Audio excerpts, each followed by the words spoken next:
The British pound opens the month of May on a bit of strength as we rally off those two-week lows that we traded on Friday. Recall Friday we were trading north of 139. We traded all the way down to 138. We closed there today. We opened at 138 and rallied up towards 139 and above. So kind of reversing that big move we made on Friday. Certainly the dollar takes front and center there. The dollar was weaker today. Likewise, a lot more hope and optimism being priced into the market given the reopening of their economy, given the vaccines, and obviously given the fact that we have a central bank meeting later this week, all coupled to a higher pound today. So again, we just basically saw a big move higher, but all it did essentially was retrace Friday's sell-off. And what does that mean for volatility? Well, if you check out that CVOL index over at cmegroup.com, you'll notice the pound volatility remains very stagnant, basically a flat line at this point, drifting lower as we continue to trade the range. For the year 2021, we basically traded a 136 to 40 range with a modest pop over a 5-day period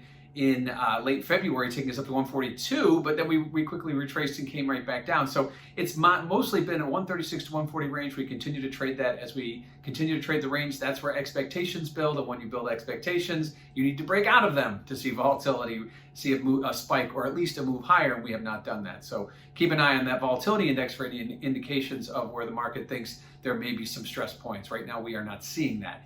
Lastly, the Bank of England will be meeting on Thursday. What are they going to do? Well, likely going to keep rates flat. That's pretty much consensus here, as we've seen from other central banks. But they may look to talk about when they're going to maybe take their foot off the gas on some of their asset purchases. Now, they will continue to purchase assets. That's not going away, but they may lighten the load a little bit, so to speak. That would be, in a sense, beginning of a tightening policy. It would be strengthening the pound, but at this point we don't have any confirmation. It's only right now expectations. We'll find out Thursday if they do intend to slow their asset purchases, whether it be third, fourth, or first quarter of next year.